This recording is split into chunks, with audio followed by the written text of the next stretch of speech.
Welcome everybody to Extreme Off-Road Silly Bills, and today we're dealing with the 1965 Alfa Romeo Giulia Sprint GT8 Stradale. Now this has 760 horsepower, 550 pounds-feet of torque from a 3.6 litre turbocharged inline 6 engine.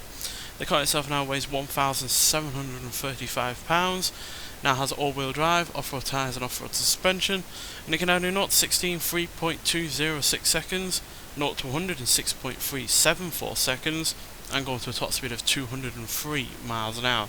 So yeah, this has a lot more power than it had originally. I think it was about 115 horsepower in stock form, and yet it still weighs very little in the way of weight, despite additions like all-wheel drive and wider tyres front and rear. So yeah, this is actually the first Alfa Romeo we've had on this series, surprisingly, despite all of the ones that were added in the Italian automotive update.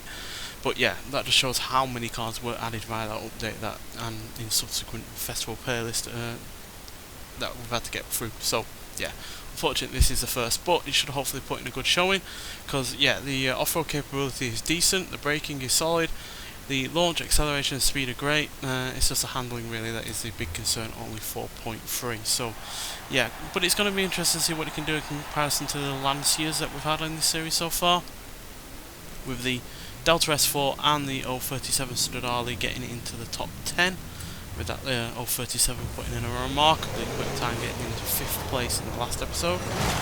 So hopefully this can do just as well as those cars, but given how extremely lightweight it is in comparison to those cars, it could very well get thrown around, which is always a big risk. Yeah, we love jumping up and down around at times there, hopping from side to side, which is very difficult to keep under control. And even though the brakes do not look like the best in terms of the stat, at the end of the day we don't have all that much in the way of weight to slow down anyway, so not too much of an issue.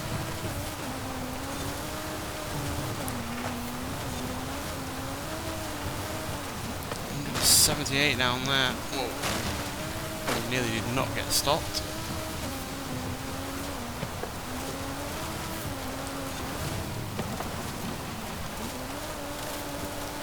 Dealing with the all-wheel drive mostly okay. Tad bit of understeer when you push it too much, but for the most part it's handling it nicely, which is crucial, because all of that power would not go through those rear wheels in a very easy to control manner whatsoever.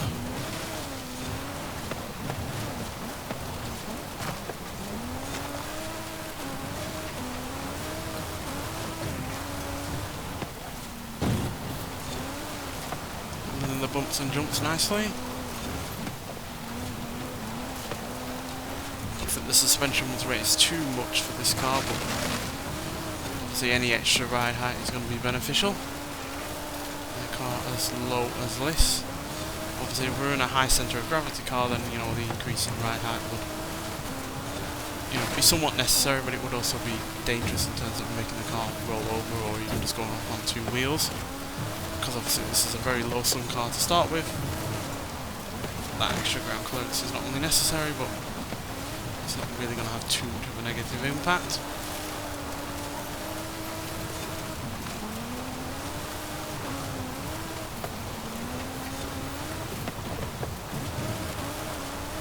There is some understeer at slower speeds, but once you boot it, it is pretty good.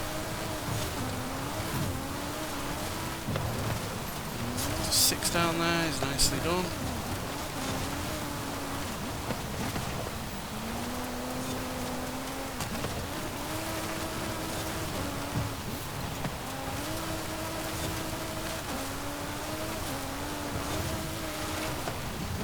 Overall, it has been a very controllable car.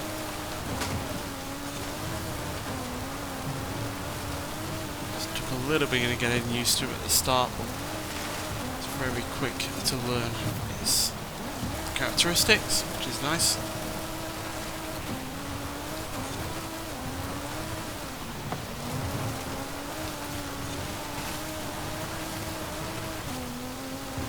And there we go, 132 across the finish line at a time of 3 minutes 13.304, which is very quick, and in fact that's only slightly behind the Lancia Delta S4, which managed 3 minutes 12.584, and it's only just over a second slower than the 037 Stradale, which was, yeah, a very quick car, and at the end of the day a far more modern version of a rally car from the 80s. So yeah, for this to get into the top 10 as well is still really good.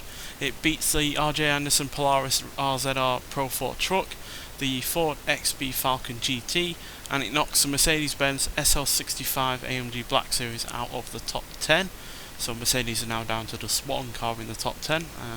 Yeah, Alfa Romeo has nicked that from them, and yeah, it's also quicker than some proper rally cars like the MG Metro 6R4, the Ford number 4 Focus RS, and the Peugeot 207 Super 2000. So yeah, and they are at the end of the day more modern cars than this one is as well. So yeah, very impressed by this car. Imagine the lack of weight, although at the beginning was a little bit of a learning curve to get used to the way that it was hopping about at times.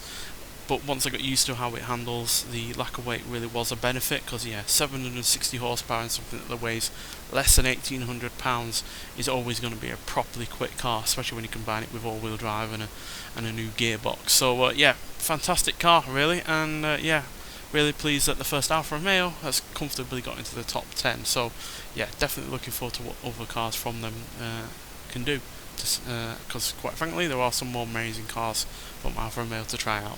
Nonetheless though, thank you for watching, and I'll see you with the next one. Bye.